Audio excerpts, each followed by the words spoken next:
नमस्कार दोस्तों, स्वागत है आपका मेरा चैनल कैलाश ऑल मैथ्स अड्डा पे। और आज हम लोग पढ़ने वाले हैं एक्सरसाइज 5.2 के कुछ क्वेश्चंस। लास्ट वीडियो में हम लोगों ने कुछ बेसिक पढ़ा था एक्सरसाइज 5.2 का, तो उसी के बिहाफ पे आज हम लोग बहुत सारे क्वेश्चन आज करने वाले हैं। तो उसी में से हम लोग शुरू करते हैं पहले क्वेश्चन के ऊपर। If points x1 x,-2 5,2 8,8 are collinear then find the value of x। If points x,-2 5,2 8,8 are collinear then find the value of x। यानी कि अगर ये तीनों पॉइंट अगर कोलिनियर हैं तो आपको किसकी वैल्यू चाहिए? x की आपको क्या चाहिए? वैल्यू चाहिए। ठीक है, आपको पता है कि अगर तीन पॉइंट्स अगर x1 y1 x2 y2 and x3 y3 are collinear then हमारे पास ये एक फॉर्मूला था जो हम लोगों ने कल जब थ्योरी पढ़ा था तब हम लोगों ने इसको पढ़ा था। ठीक है, चलो तो फॉर्मूला हमारा x1 y1 1 x2 y2 1 x3 y3 1 equal to 0 है। तो x1 की जगह x y1 x2 y2 x3 y3 हम लोगों ने फॉर्मूले में पुट कर दिया, इक्वल टू 0 हमारा होगा ही फॉर्मूले के अकॉर्डिंग। इसको एक्सपेंड कर देंगे फर्स्ट रो के रेस्पेक्ट में, तो आपको x की वैल्यू मिल जाएगी जो हमारे पास क्या निकल के आई, x इक्वल टू 3। अब एक्सपेंड करना भी अब मैं नहीं सिखाऊंगा क्योंकि हम लोग पूरा 4th चैप्टर में पढ़ चुके हैं उस चीज़ को। ठीक है, सेकेंड क्वेश्चन हमारे पास है solve the following system of linear equation. ठीक है, ये हमारे पास क्या है, तीन इक्वेशंस है। ठीक है, 2x - y + 3z equal to 9, x + y + z equal to 6, x - y + z equal to 2। और आपको इफ़ a इक्वल टू अगर आपका ये है देन फाइंड a इनवर्स। यानी आपको इसका सॉल्व भी करना है। सॉल्व करने का मतलब आपको x y z की वैल्यू भी निकालनी है और साथ में आपको a दे रखा है, a का आपको इन्वर्स भी निकालना है। ठीक है, चलते हम लोग सबसे पहले a इन्वर्स ही हम लोग निकाल लेते हैं। ठीक है, उससे पहले हम लोग एक चीज़ ये देख लेते हैं कि ये हमारे पास इक्वेशन दे रखी थी, ये फर्स्ट इक्वेशन, ये सेकंड इक्वेशन और ये थर्ड इक्वेशन। ठीक है, और हम लोग इसको मैट्रिक्स रूल से हम लोग इसको सॉल्व करने वाले हैं। ठीक है, तो ax इक्वल टू बी, और अगर आप a को अगर यहाँ से देखेंगे तो जो x का जो x y z के जो कोफिशिएंट होता है वो a मैट्रिक्स होता है। तो यहाँ पे x का कोफिशिएंट कौन कौन आ रहा है? 2 1 1, ये आ गया 2 1 1। y का कोफिशिएंट क्या आ रहा है? -1 +1 -1। और z के कोफिशिएंट कितना आ रहा है? 3 1 और 1। और कैपिटल x हम लोग क्या होता है, जो x y z होते हैं वेरिएबल वो, और जो b मैट्रिक्स जो होती है वो कौन सी होती है? जो इक्वल टू में जो डेटा गिवन होता है उसकी मैट्रिक्स आपके पास कौन सी होती है? b मैट्रिक्स होती है। आपको बताइए ax इक्वल टू b होता है तो जब x हम लोग निकालेंगे तो a इनवर्स इंटू b आएगा। अब ठीक है, आपको यहाँ पे दो चीज़ पूछी गई थी, एक तो आपसे एक्स वाई जेड की वैल्यू पूछा जा रहा था और एक आपसे ए इनवर्स भी पूछा जा रहा था। ठीक है, मैं बता देता हूँ। तो यहाँ पे ए हमारे पास क्या है? 2 - 1 3 1 1 1 1 -1। और जो आपसे इनवर्स पूछा गया था वो भी आपके पास में क्या है? 2 - 1 3 1 1 1 1 -1 1। यानी कि मैं जब इसके लिए यानी इसके ए एक्स इक्वल टू बी के लिए जो ए का इनवर्स निकालूंगा ना, वही इनवर्स मेरे पास यहाँ पूछा गया। तो आपको दो बार इनवर्स निकालने की नीड नहीं है, आप एक ही बार क्या निकालो? ए इनवर्स निकालो। ठीक है, तो इनवर्स निकालने के लिए हमारे पास फॉर्मूला क्या है? A inverse equal to 1 determinant of A into adjoint है। डिटर्मिनेंट निकाल लिया, डिटर्मिनेंट हमारे पास कितना है? -2, जो नॉट इक्वल टू 0 है। इसका मतलब ए इनवर्स क्या करेगा? एग्जिस्ट करेगा। अब इनवर्स निकालने के लिए आपको क्या चाहिए होता है? कोफैक्टर ऑफ मैट्रिक्स चाहिए होता है। तो कोफैक्टर हम लोग निकाल रहे हैं A11 इक्वल टू M11 यानी फर्स्ट रो फर्स्ट कॉलम को छुपा के, तो ये हमारे पास निकल के आएगा 2। A12 जब हम लोग निकालेंगे तो वो आपका -M12 है। और ये हम लोग कैसे निकाल रहे हैं? क्योंकि ए मैट्रिक्स जो है हमारे पास वो क्या है? 2 - 1 3 1 1 1 1 -1 1। ये भी हम लोग एक्सपेंड करना, आपको माइनर कोफैक्टर निकालना आता ही है इजीली, 4th चैप्टर हम लोगों ने पढ़ा है। तो A12 के लिए फर्स्ट रो सेकंड कॉलम को छुपा दो, तो फर्स्ट रो सेकंड कॉलम को छुपा देंगे तो 1 1 1 1 तो आपका 0 आ गया। A13 के लिए फर्स्ट रो थर्ड कॉलम को छुपा दो तो 1 1 1 माइनस यानी नहीं आपका -2 आ जाएगा। ठीक है, ऐसे ही अगर हम लोग नेक्स्ट चलते हैं,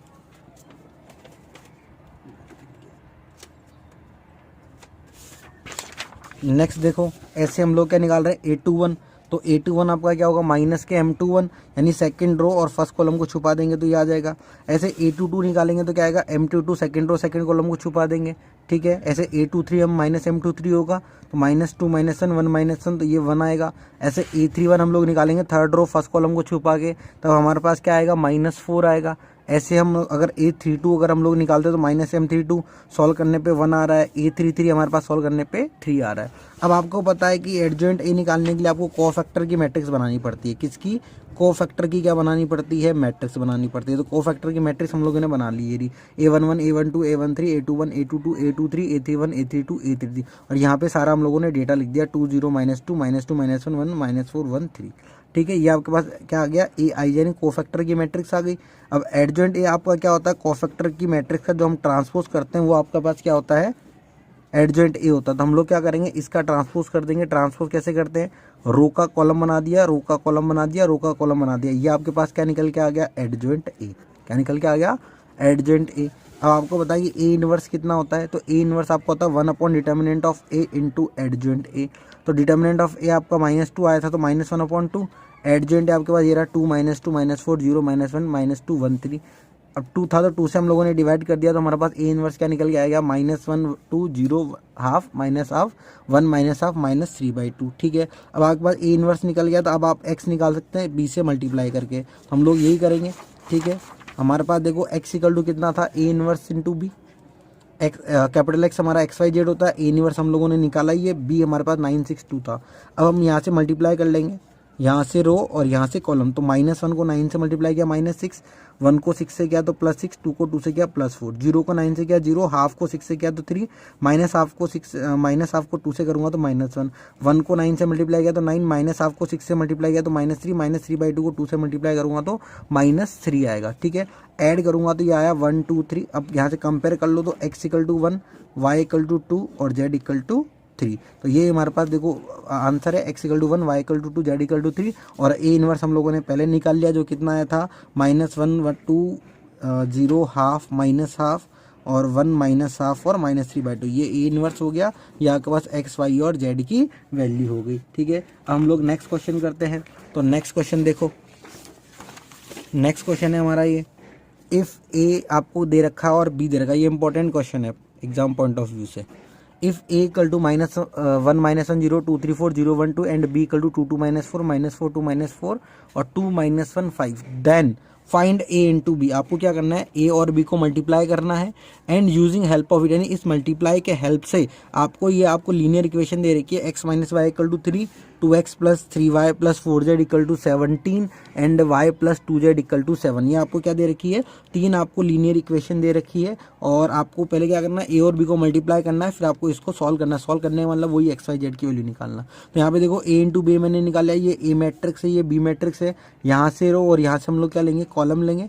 तो जब मल्टीप्लाई किया हम लोगों ने, तो कितना निकल के आया, a इंटू बी 6 0 0 0 6 0 0 0 6। अब मैं अगर पूरी मैट्रिक्स में से 6 कॉमन ले लेता हूँ ना, यहाँ से 6 कॉमन लेता हूँ, तो ये बनेगा 1 0 0 0 1 0 0 0 1, जिसको हम लोग क्या लिख सकते हैं, आई लिख सकते हैं। तो a इंटू बी हमारा क्या निकल के आ गया, 6i। a इंटू बी क्या निकल के आ गया, 6i। अब हम लोगों ने क्या किया, सिस्टम ऑफ लीनियर इक्वेशन, हमारे पास इक्वेशन ये थी, तो x - y 0z = 3, 2x + 3y 4z = 17, 0x + y + 2z = 7। तो यहाँ से अगर हम लोगों ने a मैट्रिक्स बनाई, तो a मैट्रिक्स क्या है, 1 - 1 0 2 3 4 0 1 2, और x आपके पास क्या हो गया, कैपिटल X स्मॉल XYZ, और b आपके पास क्या हो गया, 3 17 7 की आपका कॉलम मैट्रिक्स हो गई। अब आप यहाँ पे जो a देख रहे हो और जो क्वेश्चन में जो a दे रखा है वो आपका सेम है क्या, जो आपको क्वेश्चन में a दे रखा है 1 - 1 0 2 3 4 0 1 2, और जो हम लोगों ने लीनियर इक्वेशन से जो a निकाला, दोनों सेम है क्या। इसका मतलब मेरे को अब वही बात है, हमारे पास हमको पता है कि ax = कितना होता है b, तो x = कितना होगा, a इनवर्स b। ठीक है, अब आपको यहाँ पे इन्वर्स के लिए आपको क्या नहीं निकालने की जरूरत, माइनर एंड कोफैक्टर निकालने की कोई ज़रूरत नहीं है, क्योंकि आपको क्वेश्चन में बोला कि आपने जो मल्टीप्लाई किया ना, a इंटू बी = 6i, इसकी हेल्प से आपको सॉल्व करना है। तो इसके हेल्प से कैसे करेंगे, तो उसके लिए देखो a इंटू बी = 6i था, तो यहाँ से अगर मैं b की वैल्यू निकालता नहीं, a को उधर डिवाइड लगाऊंगा तो क्या आएगा, i इंटू ए इनवर्स। तो i इंटू ए इनवर्स को मैं क्या लिखता हूँ, सिंपल a इनवर्स। तो a इनवर्स की वैल्यू क्या आ जाएगी, 1/6 इंटू बी, और b आपको वैसे डायरेक्टली दे रखा है क्वेश्चन के अंदर, तो 1/6, b की वैल्यू क्या दे रखी है, मैट्रिक्स 2 2 -4 -4 2 -4 2 -1 5, और ये आपका क्या हो गया, a इनवर्स हो गया। तो इस केस में आपको क्या निकालने की जरूरत नहीं पड़ी, माइनर और कोफैक्टर निकालने की जरूरत नहीं पड़ी। ठीक है, वैसे माइनर कोफैक्टर निकाल के भी कर सकते हो, बट वो थोड़ा सा बहुत ज़्यादा लेंदी हो जाता है। ठीक है, और हमको वैसे ही हमारे पास टाइम एग्जाम में वैसे तो ज़्यादा होता है, लेकिन हमको लेंदी नहीं करना, क्योंकि लेंदी में गलती होने के चांसेस बढ़ जाते हैं। अब आपके पास देखो x = a इनवर्स भी होता है। अब आपके पास कैपिटल X है, XYZ, a इनवर्स आपको दे रखा है 2 2 -4 -4 2 -4 2 -1 5, ये रहा, और b आपके पास ये रहा। यहाँ से रो, यहाँ से कॉलम लेके मल्टीप्लाई कर लिया, तो मल्टीप्लाई किया तो हमारे पास मल्टीप्लाई करने पे देखो यहाँ से आ गया 6 34 -28 -12 + 34 -28 6 - 17 + 35, ऐड किया तो 12 - 6 24 आया, फिर 6 से डिवाइड दिया तो 2 - 1 4 आया। फिर हम लोगों ने कंपेयर कर लिया, यहाँ से तो x की वैल्यू 2 हो गई, y की वैल्यू -1, z की वैल्यू 4, ये हमारा क्या हो गया, आंसर हो गया। ठीक है, अब हम लोग नेक्स्ट चलते हैं,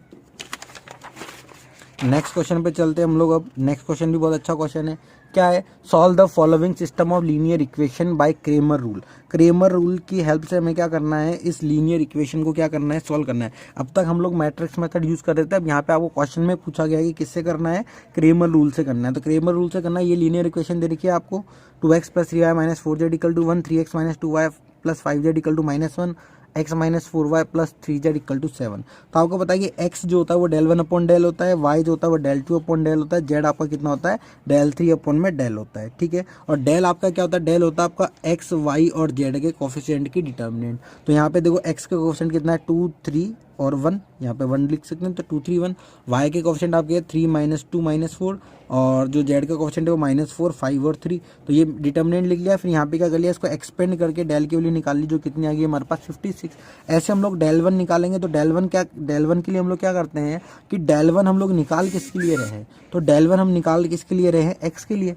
del1 हम किसके लिए निकाल रहे हैं, x के लिए। तो हम क्या करेंगे, जो x के कोफिशिएंट है इसकी जगह हम लोग क्या करते हैं, जो हमें इक्वल टू में जो ये दे रखा होता है ना डेटा, इसको हम लोग वहाँ पे रिप्लेस कर देते हैं। तो हम लोग को अब जो 2, 3, 1 के जगह हम लोग किसको रिप्लेस कर देंगे, 1 - 1 7 को, देखो ये कर दिया 1 - 1 7, और बाकी सारा एज इट इज है, 3 - 2 - 4 -4 5 3। अब क्या किया है, इसको हम लोग क्या कर लेंगे, वही एक्सपेंड करके del1 की वैल्यू आ गई। ऐसा जब हमें del2 निकालना होगा, तो del2 हम लोग y के लिए निकालते हैं, तो y के कोफिशिएंट की जगह क्या आ जाएगा हमारे पास, जो इक्वल टू में हमें जो गिवन होता है 1 - 1 7। और जब हम लोग del3 निकालेंगे तो z के लिए निकलता है, तो z के लिए क्या करेंगे, z के कोफिशिएंट की जगह हम लोग क्या करेंगे, 1 - 1 7 को हम लोग क्या कर देंगे, रिप्लेस कर देंगे। तो नेक्स्ट चलते देखो, del2 निकाल लिया हमने, तो del2 के लिए हम लोग क्या किया, जो y के कोफिशिएंट को हम लोगों ने रिप्लेस कर दिया, जो इक्वल टू में हमें डेटा गिवन था। अब यहाँ से हमने del2 निकाल दिया, एक्सपेंड करके कितना आ गया, -168। फिर del3 हमने निकालते किसके लिए, z के लिए। तो z के लिए हम क्या करेंगे, z के कोफिशिएंट की जगह इक्वल टू वाला डेटा था उसको रिप्लेस कर देंगे, ठीक है। फिर यहाँ से हमने इसको क्या कर दिया, एक्सपेंड कर दिया। तो एक्सपेंड करने के बाद हमारे पास क्या निकल के आया, del3 -116, ठीक है। तो हम लोग क्या करेंगे, x निकाल लिया, del1/del, del1 हमारा 56 आया, del हमारा 56 आया, तो डिवाइड दूंगा तो x की वैल्यू क्या आ गई 1। y आपका del2/del है, del2 आपके पास कितना है, -168 है, कितना है, -168 है, और del की वैल्यू आपके पास 56 है, तो ये आ गया -168 और 56। तो काटेंगे तो -3 निकल के आ गया, तो y इक्वल टू कितना आ गया, -3। z आपका कितना है, del3/del, del3 आपका -116 है, और del आपका 56 है, डिवाइड देंगे तो -2 निकल के आएगा। तो आपके पास सारी वैल्यू आ गई, x की वैल्यू 1 आ गई, y की वैल्यू -3 आ गई, और z की वैल्यू कितनी निकल के आ गई, -2। आई होप आपको समझ में आ रहा होगा, ठीक है। और अब हम लोग नेक्स्ट चलते हैं। नेक्स्ट हमारा क्वेश्चन देखिए, नेक्स्ट आसान क्वेश्चन है, 1 नंबर वाला क्वेश्चन है, ठीक है। If find value of k where area of triangle is 35 square unit, where vertex are k4 2, -6 5, 4। यानी आपको क्या करना है, एक ट्राइंगल का आपको एरिया गिवन है 35, और तीनों वर्टिसेस दे रखे आपको k4 2, -6 5, 4। तो आपको क्या करना है, k की वैल्यू निकालनी है। तो आपको पता है कि एरिया ऑफ ट्राइंगल आपको 35 दे रखा है, और एरिया ऑफ ट्राइंगल का फॉर्मूला क्या होता है, del = 1/2 x1 y1 1 x2 y2 1 x3 y3 1, ठीक है। ये आपका फॉर्मूला था, तो हमने यहाँ पे क्या कर दिया, और एरिया आपको गिवन है कितना 35। ध्यान रखना, एरिया जब डेटा का जब हम लोग ये कैलकुलेशन करते हैं, तो हमें पॉजिटिव और नेगेटिव दोनों साइन लेके चलते हैं। ऐसा क्यों करते हैं, क्योंकि कैलकुलेशन जो होती है ना, हमारी कैलकुलेशन वो हमारी पॉजिटिव और नेगेटिव हो सकती है, ठीक है ना। लेकिन एरिया हमेशा क्या होता है, हमारा पॉजिटिव होता है। इसलिए हमेशा क्या करते हैं हम लोग, जैसे डिस्टेंस कभी भी नेगेटिव नहीं आती, तो हमारा जब हम जो सॉल्व करते हैं, सॉल्व करने में कभी आंसर हमारा नेगेटिव आता है, तो हम लोग नोट लिख देते हैं, ठीक है, कि डिस्टेंस ऑलवेज भी पॉजिटिव, सो हम नेगेटिव को क्या करते हैं, तो पॉजिटिव काउंट कर लेते हैं। लेकिन कैलकुलेशन पे तो हमारा नेगेटिव आया है ना, इसलिए हम लोग क्या करते हैं, यहाँ पे पॉजिटिव और नेगेटिव दोनों लेके हम लोग सॉल्व करते हैं, ताकि के की हमारे पास वो दोनों पॉसिबल वैल्यू मिले, जहाँ पे नेगेटिव भी आ सकता हो और पॉजिटिव भी आ सकता हो। तो हमने x1 y1 x2 y2 x3 y3 को हमने डेटा से बदल दिया k4 2 -6 5, 4 से, और इक्वल टू हमने क्या कर लिया, +-35 रख लिया। अब 2 को हमने उठा के इधर मल्टीप्लाई कर लिया, कितना हो गया, +-70। अब हम लोगों ने क्या किया, इस डिटर्मिनेंट को एक्सपेंड कर दिया, एक्सपेंड करने में +-70, और एक्सपेंड करने पे वहाँ लास्ट फाइनल जो रिजल्ट आया वो कितना आया, -10k + 50 = +-70। अब यहाँ पे दो केस बनेंगे, या तो एक पॉजिटिव लेंगे या फिर नेगेटिव लेंगे। पॉजिटिव लिया तो हमारे पास k की वैल्यू क्या निकल के आई, -2, और नेगेटिव लिया तो k की वैल्यू क्या निकल के आई, 12, ठीक है। बहुत आसान क्वेश्चन था, 1 नंबर में ये क्वेश्चन आते हैं, ठीक है। अब हम लोग नेक्स्ट चलते हैं, हमारा नेक्स्ट क्वेश्चन पे। अच्छा क्वेश्चन है वो भी, हाँ ये इंपॉर्टेंट क्वेश्चन है, ठीक है। चलो क्वेश्चन क्या है, solve system of linear equation by Cramer rule. आपको क्रेमर रूल से इसको क्या करना है, सॉल्व करना है। तो अब तक हमने जो इक्वेशन ली थी उसके अंदर सारे के सारी जो इक्वेशन थी वो मल्टीप्लाई में, यानी एक्स मल्टीप्लाई में था, बट यहाँ पे क्या आया, सारा का सारा डिवाइड में आया। किस में आया है, डिवाइड के अंदर वो आया है। तो आपका देखो ये आपको इक्वेशन दे रखी है 2/x plus 3/y plus 10/z equal to 4, 4/x minus 6/y plus 5/z equal to 1, 6/x plus 9/y minus 20/z equal to 2। इसको आपको क्या करना है, सॉल्व करना है। सॉल्व करने वाला आपको x, y और z की वैल्यू चाहिए। तो हम लोगों ने क्या कर लिया, जो डिवाइड वाला था उसको, जो फ्रैक्शन में था उसको नॉन फ्रैक्शन में कन्वर्ट कर लिया अदर वेरिएबल अज्यूम करके। यानी हम लोगों ने 1/x को u अज्यूम कर लिया, 1/y को हम लोगों ने v अज्यूम कर लिया और 1/z को हम लोगों ने क्या अज्यूम कर लिया, w अज्यूम कर लिया। तो हमारी ये सारी की सारी इक्वेशन क्या बन जाएगी, ये इक्वेशन बन जाएगी 2u plus 3v plus 10w equal to 4, 4u minus 6v plus 5w equal to 1 और 6u plus 9v minus 20w equal to 2। अब ये हमारे पास इक्वेशन बन जाएगी। अब एक्स वाई जेड की जगह हम लोग क्या यूज़ करेंगे, u v w। अब जैसे हमारा x equal to del 1 upon del होता था, अब u equal to del 1 upon del. जैसे y equal to del 2 upon del होता था, ऐसे v equal to del 2 upon del. और जैसे z equal to del 3 upon del होता था, तो अब ये w equal to del 3 upon में क्या होगा, डेल होगा। अब डेल क्या होगा, वही u v w के कोएफिशिएंट ले लो, u v w के। तो u के कोएफिशिएंट है 2 4 6, v के कोएफिशिएंट है 3 माइनस 6 9 और w के कोएफिशिएंट आ गया 10 5 माइनस 20। अब सॉल्व कर लो, डिटर्मिनेंट सॉल्व करके हम लोगों ने डेल की वैल्यू निकाल ली, कितनी आ गई, 1200। डेल की वैल्यू क्या निकल के आ गई, 1200। इसके बाद हम लोग क्या करेंगे, डेल 1 की वैल्यू निकाल लेंगे। तो डेल 1 की वैल्यू क्या आई आपके पास में, देखो ये रही। डेल 1 के लिए क्या करेंगे, वही हम लोग x के कोएफिशिएंट को, सॉरी ये u का कोएफिशिएंट होता है, यहाँ v का होता है या w का होता है। तो u के कोएफिशिएंट की जगह हम लोग क्या करेंगे, जो इक्वल टू वाला जो डेटा था उसको हम लोग पुट कर देंगे। इक्वल टू वाला डेटा था हमारा 4 1 और 2, ठीक है। तो u के कोएफिशिएंट की जगह 4 1 2 रख दिया, बाकी सारा एज इट इज था वही हम एक्सपेंड कर देंगे। तो एक्सपेंड करने के बाद हमें क्या मिल जाएगा, डेल 1 मिल जाएगा, जो कितना है 600 है, ठीक है। इसके बाद हम लोग डेल 2 निकालेंगे, डेल 2 v के लिए निकालेंगे। तो v के कोएफिशिएंट की जगह हम लोग क्या कर देंगे, 4 1 2 रिप्लेस कर देंगे, बाकी सारा एज इट इज आएगा। तो हमने डेल 2 को जब एक्सपेंड करके हम लोगों ने डेल 2 की वैल्यू निकाल दी, कितनी आ गई, 400, ठीक है। इसके बाद हम लोग डेल 3 निकालेंगे। डेल 3 के लिए हम लोग क्या करेंगे, w को हम लोग रिप्लेस कर देंगे। किसको रिप्लेस कर देंगे, w को हम लोग रिप्लेस। डेल 3 के लिए देखो हमने क्या किया, जो w वाला था उसको हमने रिप्लेस कर दिया किससे, 412 कोफिशिएंट से, ठीक है। अब डेल 3 को हम लोगों ने क्या कर दिया, एक्सपेंड कर दिया। तो एक्सपेंड करने पे हमारे पास क्या रिजल्ट निकल के आ गया, 240।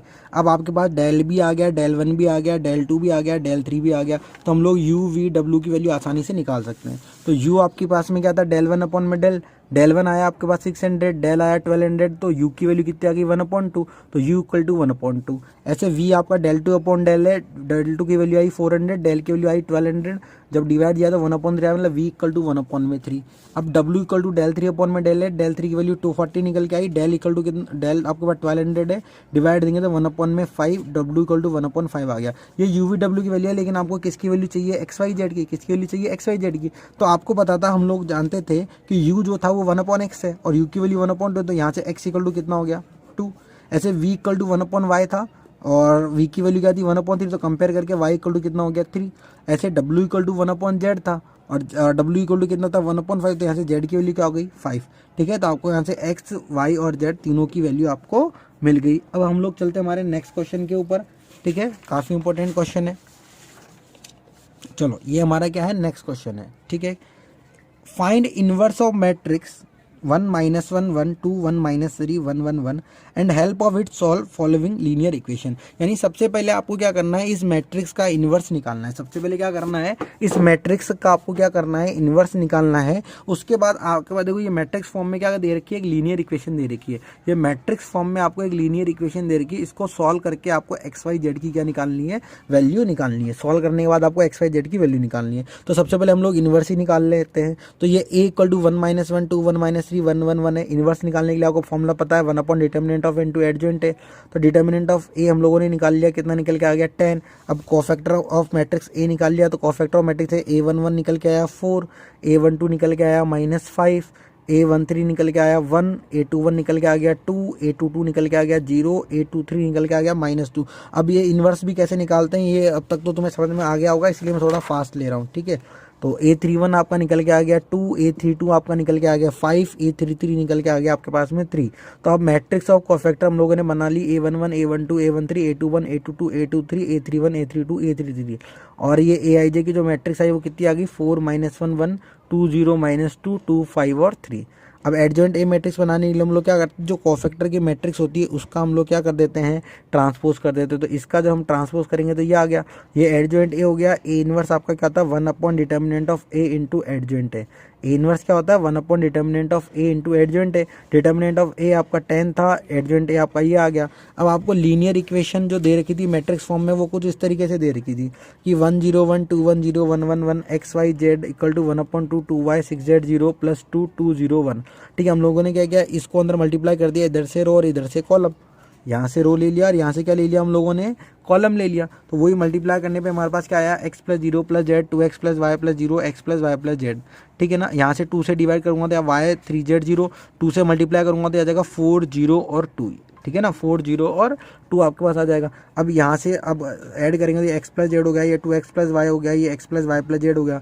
इन दोनों का ऐड किया तो y प्लस 4 3z और 0 प्लस 2 2 आपका हो गया। ठीक है, इसके बाद हम लोग नेक्स्ट चलते हैं। तो यहाँ से देखो, अब आपका दो मैट्रिक्स जब इक्वल मैट्रिक्स होती है तो आपको भी पता है क्या कि x प्लस जेड किसके इक्वल होगा, y प्लस 4 के। 2x प्लस वाई किसके इक्वल होगा, 3z के। और x plus y plus z किसके इक्वल होगा, 2 के इक्वल होगा। तो यहाँ से हम लोग क्या कर सकते हैं, यहाँ से फिर हमारी देखो इक्वेशन बन गई क्या, y को उधर ट्रांसफर कर दूंगा तो x minus y plus z equal to 4, ये फर्स्ट इक्वेशन हो गई। ऐसे 2x plus Y minus 3z को उधर भेज देंगे इक्वल टू में 0, तो ये सेकंड इक्वेशन हो गई। और ये आपके पास थर्ड इक्वेशन है ही, x plus y plus z equal to 2। अब ये आपका क्या हो गया, a आपका आ गया 1 -1 2 1 3 -3 1 1 1। कैपिटल X आपका हो गया एक्स वाई जेड, और B आपका क्या हो गया जो इक्वल टू में होता है 4 0 और 2। ये आपको पता है कि एक्स वाई जेड के आपके क्या होते हैं, कोफिशिएंट होते हैं। अब आप अगर देखोगे तो मैं आपको दिखा देता हूँ कि जो यहाँ पे A आया, यानी जो सिस्टम ऑफ लीनियर इक्वेशन का जो A आया वही A का इन्वर्स आपसे पहले पूछा गया क्या क्वेश्चन में। देखो ये रहा, यह आपका सिस्टम ऑफ लीनियर इक्वेशन का क्या आया, ए आया। और यहाँ पे आपसे जिस मैट्रिक्स का इन्वर्स पूछा गया था क्या वो दोनों सेम है क्या, जी हाँ बिल्कुल सेम है। इसका मतलब आपको इसका इन्वर्स दोबारा निकालने की ज़रूरत नहीं है, आप डायरेक्ट इसका इन्वर्स आप यूज़ कर सकते हो जो आपको क्वेश्चन में आपने पहले निकाल लिया। तो x इक्वल टू कितना हो गया, ए इन्वर्स बी, तो कैपिटल X हो गया x y Z. A inverse आपका 1/10 जो आपने पहले निकाला था, और बी आपका कितना हो गया 4 0 2। हमने यहाँ से रो और कॉलम मल्टीप्लाई किया तो कितना निकल गया 20 - 10 10। फिर 10 से अगर हम लोग डिवाइड दे देंगे तो याद आएगा x y z equal to 2 - 1 1। Compare करेंगे तो x equal to 2, y equal to -1, z equal to 1। ठीक है, तो कोशिश उम्मीद कर रहा हूँ आपको समझ में आ रहा होगा। तो आज का हम लोग लास्ट क्वेश्चन हम लोग पढ़ते हैं।